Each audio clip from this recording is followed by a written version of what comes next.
Vamos falar agora da prisão do deputado federal Chiquinho Brazão, acusado de envolvimento no assassinato da vereadora Marielle Franco. A Comissão de Constituição e Justiça da Câmara dos Deputados analisa neste momento, nesse instante, a situação do deputado Chiquinho Brazão, preso sob a acusação de ser um dos mandantes do assassinato de Marielle Franco. O relatório apresentado é favorável à manutenção da prisão, mas a decisão final cabe ao plenário. A prisão de Brazão foi a forma como... A prisão de Brazão e a forma como essa prisão foi conduzida geraram desconforto entre os parlamentares do Centrão, que veem na ação um precedente perigoso. Existiu um movimento para que deputados boicotassem a votação, buscando não alcançar o quórum necessário para confirmar a prisão. Abre o debate. Querido espectador, antes de abrirmos o debate, é importante você entender por que está dando essa polêmica. Temos aí o parágrafo 2º do artigo 53 da Constituição, só para ficar sintonizado com o que vai ser debatido. Se tiver, já pode colocar no ponto o parágrafo 2º do artigo 53 da Constituição, que eu já vou adiantando. A Constituição Federal, votada e promulgada em 5 de outubro de 88, ela diz... Presta atenção, desde a expedição do diploma, deputados federais e senadores não poderão ser presos. Está escrito na Constituição, salvo em flagrante de crime inafiançável. Vamos voltar. O debate é o seguinte, qual é o receio dos deputados? Claro que é um caso de enorme repercussão. Uma vereadora assassinada por uma organização criminosa de grileiros, de milicianos, no exercício da sua função.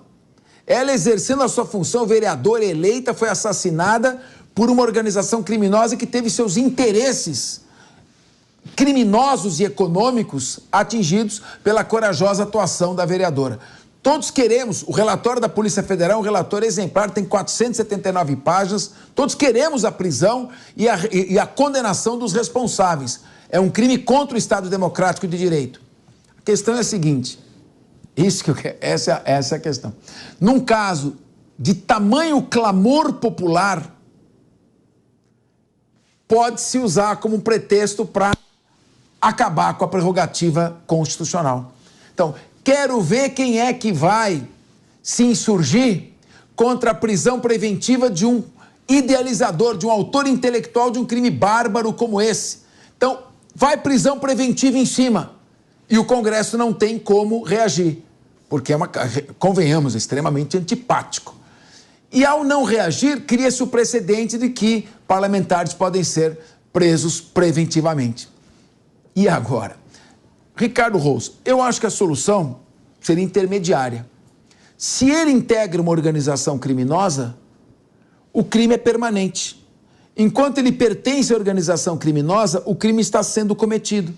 Portanto, basta que ele seja preso em flagrante. Em outras palavras, o Congresso pode, a Constituição de Comissão de Justiça pode derrubar a prisão preventiva, com base no parágrafo 2º do artigo 53, e manter a prisão diante do estado de flagrância dele, que integra esta organização criminosa. Capês, a sua análise é perfeita. Eu assino embaixo da sua análise. Isso demonstra a tensão que está acontecendo entre legislativo e judiciário, porque essa sua tese, que eu concordo com ela, não é possível, senhor, que não tenha passado pela cabeça de alguém da Comissão de Constituição e Justiça ou do próprio judiciário para se antecipar o processo e falar, olha, agora vamos mudar essa prisão preventiva para a prisão em flagrante. E aí não cria um atrito com o Congresso Nacional, porque a grande discussão, e não é de hoje, já está sendo discutido há alguns dias, é justamente essa tensão. Se o Congresso Nacional, se a comissão agora derruba a prisão, ela manda um recado talvez até ruim, porque é um caso de grande repercussão. Por outro lado, no fato concreto aí, não pode, o Capês leu aqui o artigo, não pode ser preso em prisão preventiva, um deputado federal, um senador no exercício da sua função aí desde a diplomação. Então você tem um problema que pode ser facilmente resolvido. Esperamos que algum parlamentar assista ao nosso programa, e muitos deles eu sei sei que assistem e pegue essa ideia aqui, já resolva esse problema e mantenha o Brazão preso, porém mudando a prisão de preventiva para flagrante. Continuado. Bom, vamos ouvir aqui o Emerson também, é advogado da área criminal. Nós estamos aí com imagens ao vivo. Isso está acontecendo agora no Congresso Nacional, eles estão votando. Ô Emerson, eu vi o relator lendo o voto. Ele estava com uma dificuldade enorme de ler, não sei se ele estava entendendo o que ele estava lendo. E esse é o problema, a falta de conhecimento jurídico. Não sei se é o caso do relator, não quero fazer nenhum tipo de juízo precipitado, mas não sei se a Comissão de Constituição tem condições de fazer um debate como que nós estamos fazendo aqui. Saudade em que o nosso Congresso, em sua grande maioria, eram advogados.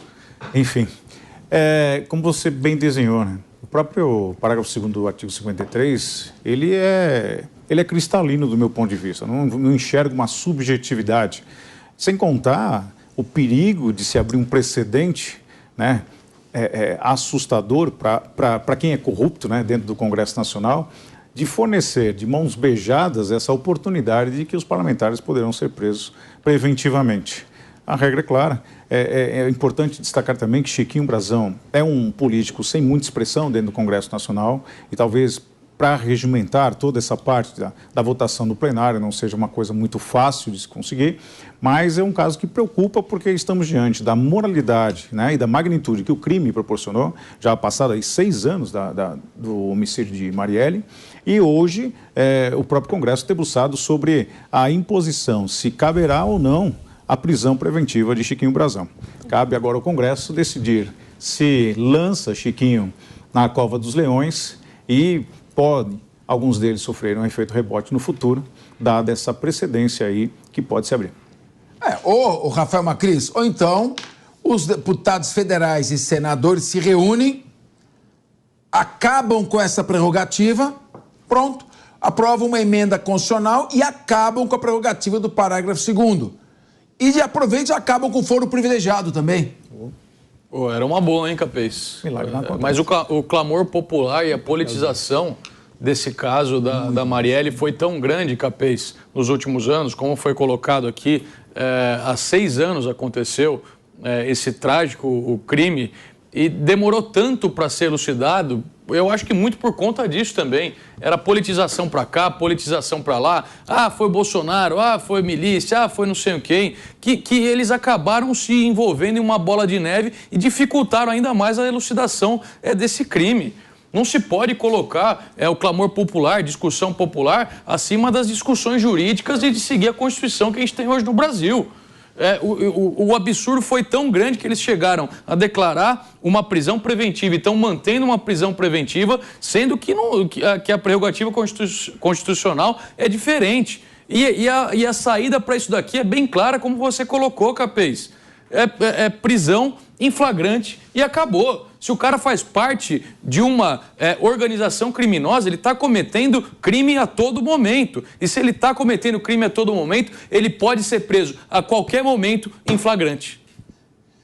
Guilherme Mendes, o que me irrita é demagogia. Então, deve ter deputado aí fazendo discurso em cima de palanque, quando eles deveriam tentar adotar uma posição técnica e respeitar o próprio mandato.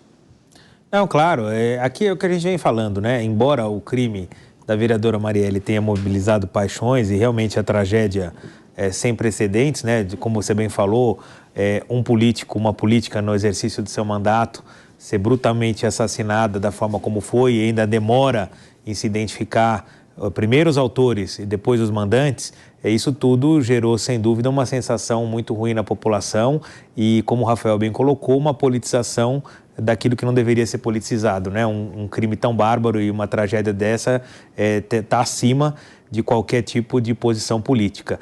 Mas é importante, embora haja, sem dúvida, por parte da sociedade brasileira um desejo de resposta e de encerramento desse caso, que é uma chaga na baixa política brasileira, nós não podemos nos afastar, como você bem falou, da tecnicidade, não é? Prender uma pessoa, privá-la da liberdade é algo muito sério. A liberdade é um dos maiores bens, talvez equiparado à saúde, não é? Do ser humano, e privar alguém da liberdade tem que ser por um justo motivo. Você bem falou, não é o caso de preventiva, mas se de fato eles entendem que o deputado vem de forma continuada obstruindo a justiça, dificultando as investigações, para que até então se descubra os reais motivos e todos os envolvidos, que ele seja preso então em flagrante, de modo a que se atenda não só à disposição do regimento interno da Câmara e da prerrogativa dos deputados, mas também, sobretudo, a boa técnica do direito penal. Exato, essas são bandeiras inafastáveis do Linha de Frente. A fidelidade aos fatos, embora com livres opiniões, interpretações as mais variadas, muitas vezes até com confronto, mas sobre o mesmo fato. E o devido processo legal. Fora disso, não há democracia.